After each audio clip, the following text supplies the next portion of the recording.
जय गुरुदेव। साप्ताहिक सत्संग। परम पूज्य स्वामी जी महाराज अपने सत्संग में बताते हैं कि यह तन दुर्लभ तुमने पाया, कोटि जन्म जब भटका खाया, अब या को बिरथा मत खो, चेतो छिन छिन भक्ति कमाओ। मालिक कहते हैं कि संत सतगुरु सचखंड से आते हैं। जब परमात्मा इस दुनिया को तारने का सामान पैदा करता है तो वह किसी वली, किसी पैगंबर को भेजता है। वे आकर क्या कहते हैं कि भाई, यह देश तेरा देश नहीं, यह कौम तेरी कौम नहीं, तेरा देश सचखंड, तेरी कौम सतनाम है। इस दुनिया में 84 लाख योनियां हैं, कई लाख किस्म के वृक्ष, कई लाख किस्म के कीड़े पतंग और कई लाख किस्म के पक्षी, कई लाख किस्म के पानी के जीव, कई लाख किस्म के भूत प्रेत, यक्ष किन्नर गंधर्व देवी देवता इंसान वगैरह रहते हैं। कहते हैं कि 84 लाख योनियों को भोगने के बाद तुम मनुष्य जन्म मिल पाता है, तो इसे ऐसे बर्बाद मत कर। क्या करो? मालिक की भजन बंदगी करो, परमात्मा की भक्ति करो। अब सवाल पैदा होता है कि परमात्मा तो मिलता नहीं। लोगों ने दरिया पहाड़ सारे जंगल वेद शास्त्र सब छान मारे, लेकिन वह परमात्मा मिला नहीं। कहते हैं कि परमात्मा दिखाई देता नहीं, फिर भक्ति करे कैसे और भक्ति किसकी करे? तो आगे कहते हैं कि भक्ति करो तो गुरु की करना, मार्ग शब्द गुरु से लेना। कहते हैं कि अगर मालिक से प्यार करना है तो गुरु से करो। सोचने वाली बात यह है कि जब तक हमें अकाल पुरुष नहीं मिलता, हमें किसके साथ प्यार करना चाहिए? सारी दुनिया को सामने रख लो। 5 क्लास या जमात जो होती है, सबसे पहले वह क्लास है जिसमें एक तत्व पूर्ण है। अगर आदमी पीपल की पूजा करे तो नीचे गिरेगा। इससे आगे बिच्छू साफ वगैरह हैं, इनमें 2 तत्व पूर्ण हैं, मिट्टी और आग, और बाकी मुर्दा यानी नाम मात्र है। मैंने जंगलों में देखा है जहाँ 20-20 मील तक पानी नहीं मिलता, वहाँ भी सांप बिच्छू छिपकली आदि रहते हैं। अगर आदमी इनकी पूजा न करे तो क्या होगा? वह आदमी नीचे गिर जाएगा। आगे कहते हैं कि कबूतर, चिड़िया, कौवा, इनमें 3 तत्व यानी पानी, आग, हवा पूर्ण है, यानी जिंदा और बाकी सब मुर्दा। जो इनकी पूजा करे तो वह भी नीचे गिरेगा। आगे की क्लास पशु की है।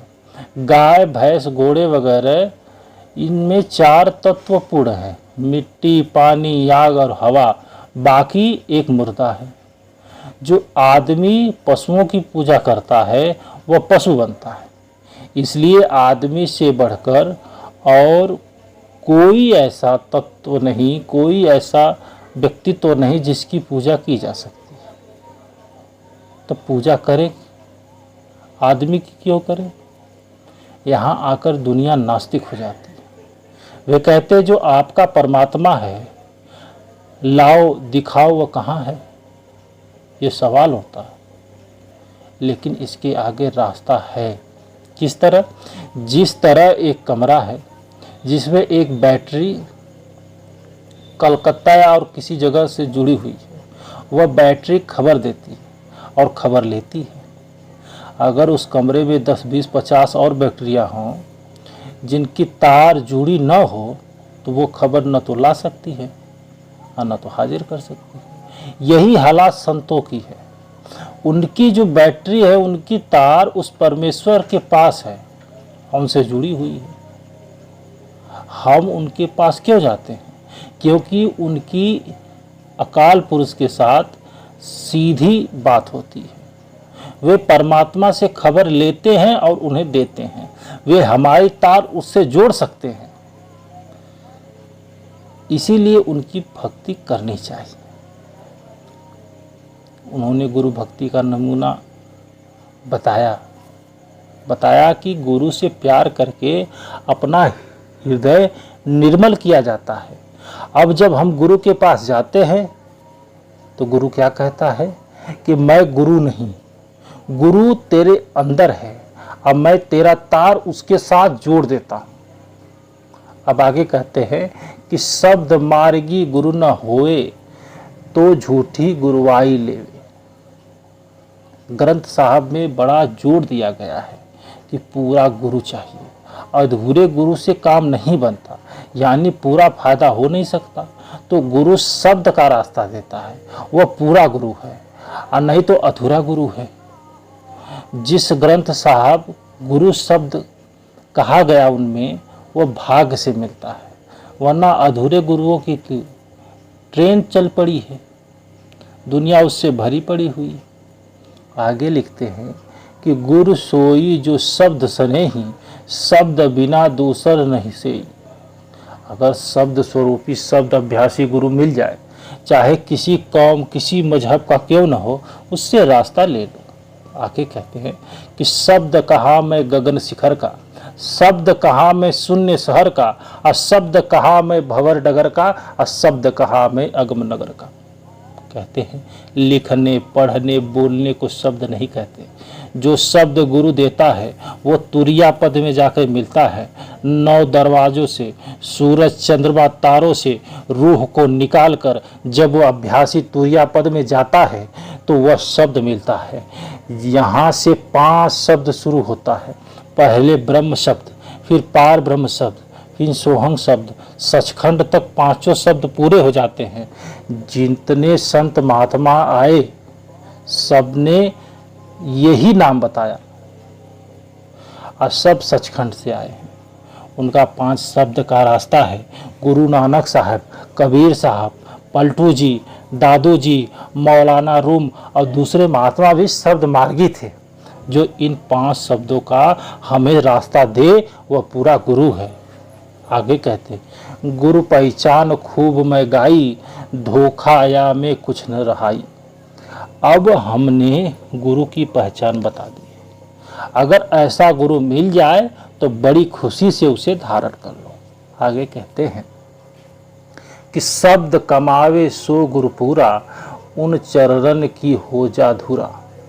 अगर जो गुरु शब्द की कमाई करता है और शिष्य को शब्द का रास्ता बताता है, ऐसा गुरु मिल जाए तो खुशी खुशी बड़े चाव से उसके चरणों में अपने मस्तक को रखो और उसे धारण कर लो।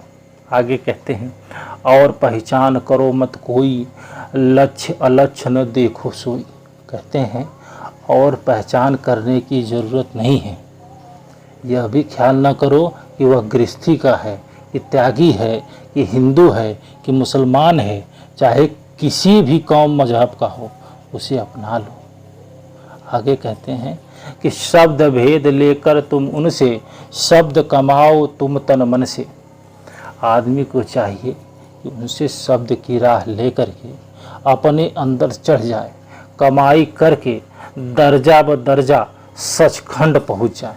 आगे लिखते हैं कि अपने जीव की कुछ दया पालो, 84 का फेर बचा लो। संत कहते हैं कि हे पुरुष, तू अपने ऊपर दया कर। जो आदमी अपने आप पर दया नहीं करता उस पर कोई दया नहीं करता।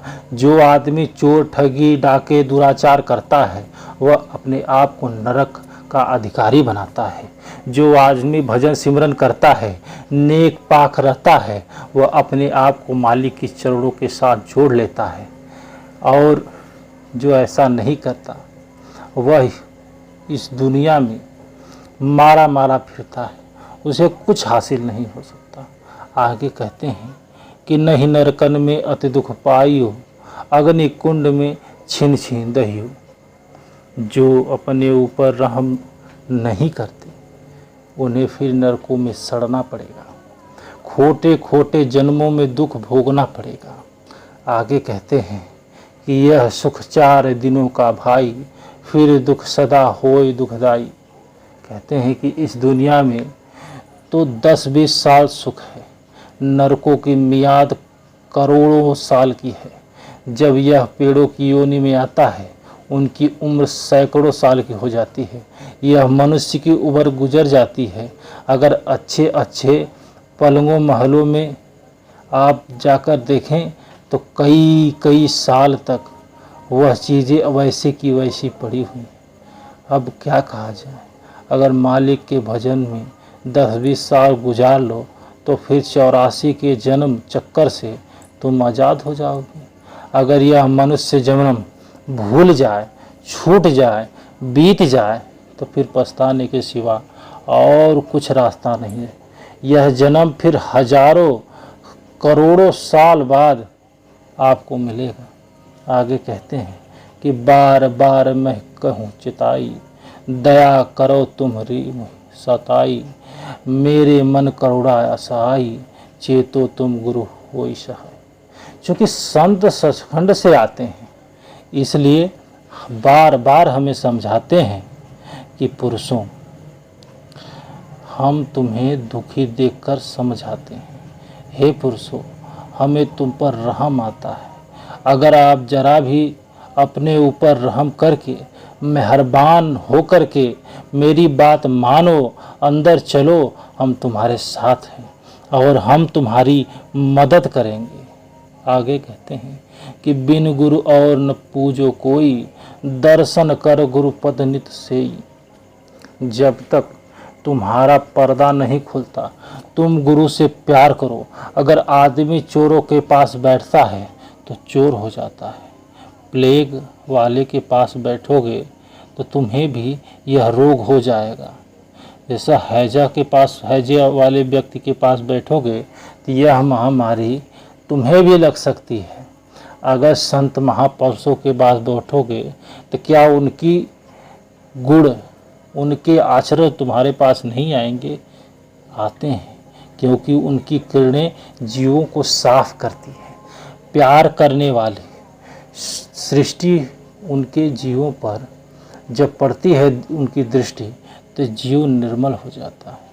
आगे कहते हैं कि गुरु पूजा में सबकी पूजा, जस समुद्र सब नदी समाजा। जिस तरह सारी नदियाँ समुद्र में गिरती हैं, जिसने समुद्र में नहा लिया उसने सारी नदियों में स्नान कर लिया। जिस तरह सारे देवी देवता मालिक के अधीन हैं, सारे खंड ब्रह्मांड मालिक के हुक्म में हैं। अगर शिष्य ने गुरु से प्यार कर लिया उसने सारी देवी देवताओं से प्यार कर लिया। आगे कहते हैं कि देवी देवा ईश महेशा, सूरज शेष और गणेशा, ब्रह्मा और पार ब्रह्म सतनामा, 3 लोक और चौथा धामा। कहते हैं कि ब्रह्म, पार ब्रह्म, देवी देवता सब हरि गुरु सतगुरु की पूजा से मिल जाता है। जिसे इनके दर्शन करने की चाह हो जाती है वह गुरु के दर्शन करता है और उनके अभ्यास को पूरा करता है। मूल चक्र में गणेश हैं, इंद्रिय चक्र में ब्रह्मा हैं, नाभि चक्र में विष्णु हैं, हृदय चक्र में शिव हैं और कंठ चक्र में शक्ति हैं। इसी तरह ब्रह्म इसके अंदर है, पार ब्रह्म इसके अंदर है। बगैर गुरु के खाक भी नहीं मिलती। अगर गुरु न मिला तो इन देवी देवताओं में एक भी तुमको मिल नहीं सकता। गुरु सेवा में सबकी सेवा, रंचक भर्म मानो भेवा। कहते हैं अगर गुरु से तुम्हारा प्यार हो गया तो सारे देवी देवताओं की सेवा हो गई, इसमें जरा भी शक नहीं है। आगे कहते हैं कि ताते बार बार समझाऊं, गुरु की भक्ति छिन छिन गाऊं। इसलिए हम तुम्हें बार बार गुरु की भक्ति करने के लिए जोर देते हैं। गुरु की भक्ति करो और सारी भक्ति छोड़ो। आगे कहते हैं कि गुरुमुख होय गुरु आज्ञा बरते, गुरु बरती इक छिन में तरते। अगर पूरा गुरु मिल जाए, शिष्य अभ्यास करके अंदर शब्द के साथ जुड़ जाए तो अंदर पर्दा खो जाए। जो जीते जी मुक्त हो जाता है, वह गिनती में नहीं आता, बाकी सब ऐसे ही हैं। गुरु की पूजा के बगैर कुछ भी संभव नहीं है। आगे कहते हैं कि गुरु महिमा में कहाँ लख गाऊं, गुरु समान कोई और न पाऊं। गुरु की महिमा कहाँ तक बताऊं। गुरु के बगैर और गुरु के सिवा वह काम कोई और कर ही नहीं सकता। आगे कहते हैं कि गुरु अस्तुत है सब मत माही, गुरु से बेमुख ठौर न पाई। दुनिया के सारे मतों में जो भी भजन सिमरन अभ्यास कराते हैं, गुरु की महिमा करते हैं। सारे वेद शास्त्र कहते हैं कि गुरु न किसी को परमेश्वर से मिलने की चाह हो तो उसको गुरु के अलावा कोई नहीं मिला सकता। आगे कहते हैं कि भोग विलास हुकूमत जग की, धन और हकीम के बस रहती। कहते हैं कि दुनिया की दौलत पैदा करने के लिए तुम लड़ाइयों में जाते हो, वह धन बाल बच्चों की सेवा में खर्च करते हो, वे बाल बच्चे साथ नहीं जाते। कहते हैं अगर इसका 10वां हिस्सा भी गुरु की सेवा में खर्च करो तो तुम्हारा जन्म संवर जाए। आगे कहते हैं हकीम सेवा तुम कस करते, धन और मान बड़ाई लेते। कहते हैं तुम हकीमों की सेवा करते हो, बर्फ़ गिर रही है, सिपाही पहरे पे खड़ा है, वह गिरा और दबकर मर गया। जब हकीमों की इतनी तावेदारी करते हो, अगर गुरु की सेवा 100वां भाग भी करो तो वह तुमको मालिक के साथ मिला दे। और कहते हैं कि आज्ञा उसकी अस सिर धरते, खान पान निद्रा भी तजते, सो धन जोड़ किया क्या भाई, जगत लाज में दिया उड़ाई। कितना दुख उठाकर रुपया लाए, बेटी बेटियों के ब्याह में खर्च कर दिए, क्या मिला? कुछ नहीं मिला। आगे कहते हैं सो जग की गति पहले भाखी, 4 दिना फिर है नहीं बाकी, सो धन कारण हकीम सेवा, ऐसी करते क्या कहूँ भेवा। कहते हैं कि यह तो पहले भी तुम्हें बताया गया कि यह 4 दिनों का गुजारा है और फिर यहाँ से जाना है। अगर इसी जन्म में मेहनत करके पर्दा को खोल लिया तो सब कुछ मिल गया। अगर इस जन्म में नहीं हुआ तो फिर तुमको 84 में करोड़ों सालों तक गुजरना पड़ेगा, फिर कहीं जाके वह मनुष्य शरीर मिलेगा और ऐसा शुभ अवसर आएगा। आगे कहते हैं कि गुरु सेवा जो सदा सहाई, ताको ऐसी पीठ दिखाई। वह गुरु जो दुनिया में भी तुम्हारे साथ है, आगे मौत के बाद भी तुम्हारे साथ है। जब तक तुम्हें सचखंड नहीं पहुंचा लेते, छोड़ते नहीं, उसकी दोस्ती मुकम्मल है। या दुनिया में दोस्ती करा लो या उस सचखंड में जाने की दोस्ती करा लो, वह अपने दोस्ती पर सदा खरा उतरेगा। आगे कहते हैं कि दिन नहीं पक्ष मास नहीं बरसा, कभी न दर्शन को मन तरसा। कहते हैं कि जिन बेटी बेटियों को साथ नहीं जाना, उनकी सेवा में सारी उम्र लगा दी, और जिस महात्माओं को तुम्हें मालिक की दरगाह में ले जाना है उसके पास कभी सालों तक नहीं गए। कहते हैं कि कहो कैसे तुम्हारा उद्धार, नरक निवास दुख चौधार। फिर तुम्हारा उद्धार किस तरह होगा? तुम्हें कौन पहुंचाएगा? नरकों के दुखों से कौन बचाएगा? आगे कहते हैं उस दुख में कहो कौन सहाई, गुरु से प्रीत न करी बनाई। जब मौत आती है घर वाले खड़े हो जाते हैं, यह काला पीला होता है, रंग बदलता है, संबंधी साथ नहीं चलते लेकिन गुरु साथ चलता है। जो इसकी प्रतीत न लाओ तो मन अपना ज्यों समझाओ। कहते हैं अगर यह बात तुम्हारी समझ में नहीं आती तो जाओ, तुम्हें और कोई नहीं समझा सकता, यह तो पक्का है। रोग दुख नित प्रतिसताई, मौत पिया दे है यह भाई। जो बीमारी तुम्हें आती है यह मौत की चिट्ठी लाती है। मृत्यु होन में नहीं कुछ संशा, वह तो करे सकल जीव हिंसा। यमदूतों को एक दिन तुम्हारी जान निकालनी है, इसमें कोई शक नहीं। यह किराए का मकान हमें मिला है, एक दिन हमें छोड़ना है। यह हिंसा तुम पर भी आवे, एक दिन काल शीश धर धावे। यह सारी दुनिया को मारते हुए देखते हो यहाँ, एक दिन तुम्हारी भी बारी आनी है, तुम्हें भी इसी रास्ते चलना है। उस दिन का कुछ करो उपाय, धन हकीम कुछ काम न आई। जिस दिन यहाँ से जाना है, न यह धन साथ जाएगा, न बेटी बेटियाँ साथ जाएंगी, केवल शब्द और सद्गुरु साथ जाएंगे। लेकिन पूरा सद्गुरु मिला नहीं, जिसे सद्गुरु नहीं मिला उसे यमदूत ले जाते हैं। पर जो समझवार तुम होते तो धन से कुछ कारज लेते। कारज लेना है यह भाई, गुरु सेवा में खर्च कराए। अगर घर में तुम्हारे पास धन दौलत बढ़ जाए तो साध संगत की सेवा में लगाओ। कबीर साथ कहते हैं कि जो जल बाढ़े नाव में, घर में बाढ़े दाम। दो हाथ उलझिए यानी सज्जन को काम। कश्ती दरिया में जा रही है, अगर कश्ती में पानी आना शुरू हो जाए तो सयाना आदमी जो दोनों हाथों से बाहर निकालना शुरू कर दे, कश्ती पर लग जाए तो कश्ती पार लग जाती है, नहीं तो डूब जाए, इसमें कोई शक नहीं। इसी तरह घर में रुपया बढ़ना शुरू हो जाए तो मुसीबत आने की बारी आ गई, यह समझ लेना चाहिए। और रुपये पैसे को सत कामों में खर्च करना शुरू कर देना चाहिए। गुरु नहीं भूखा तेरे धन का, उन पर धन है भक्ति नाम का। कहते हैं श्रेष्ठ धन कौन सा है, जो गुरु की सेवा में खर्च होता है, लेकिन गुरु शिष्य की सुई तक नहीं लेता। अगर लेता है तो गुरु नहीं। अगर वह सत्संग घर बना रहा है, इसमें आप बैठोगे, आराम आप करोगे, वो कहाँ करता है। आगे लिखते हैं कि पर तेरा उपकार करावे, भूखे प्यासे को दिलवावे। गुरु तुम पर उपकार करता है, भूखे प्यासों को दिलवाता है।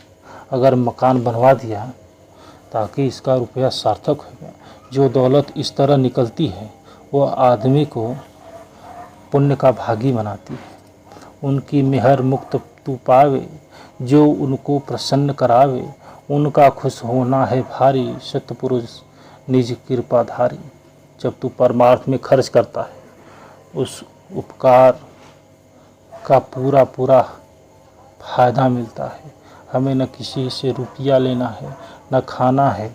गुरु का खुश होना, परमात्मा का खुश होना है। गुरु खुश हो गया तो समझ लो कि परमात्मा अब जल्दी ही मिल जाएगा।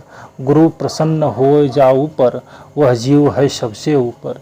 जिस पर गुरु खुश होता है, समझो सारा जहान उसका बाल भी बांका नहीं करता। गुरु राजी तो करता राजी, कार कलम की चले न बाजी। अगर गुरु खुश है तो धर्मराज भी कुछ नहीं कर सकता, यमदूत तुम्हारा कुछ नहीं बिगाड़ सकता। गुरु की आन सभी मिल माने, सुखदेव नारद व्यास बखाने। कहते हैं कि नारद जी भी इनकी महिमा की, वेद शास्त्र भी ऋषि मुनियों ने, सुखदेव ने भी इनकी महिमा को गाया है। ताते गुरु को लेव रिझाई, और रीझे कुछ न भाई। गुरु प्रसन्न और सब जग रूठे, तो भी सबका रोम न टूटे। कहते हैं बड़ा काम की चीज़ है। गुरु खुश कर लो, चाहे दुनिया रूठ जाए, परवाह मत करो। अगर सारा संसार रूठ जाए फिर भी परवाह मत करो, लेकिन गुरु को खुश कर लो। और उनको प्रसन्न जो करता, गुरु से द्रोह घात जो रखता, दुनिया को जो प्रसन्न करता है, वो गुरु से बैर रखता है और वो सीधा नरक जाएगा। गुरु की निंदा से नहीं डरता, गुरु को मानुष रूप समझता। सो नर की जानो अपघाती, उस संग दूत करे उत्पाती। अगर शिष्य गुरु की निंदा करता है तो उससे ज़्यादा कपटी, उससे ज़्यादा आत्मघाती इस दुनिया में कोई नहीं है। जय गुरुदेव।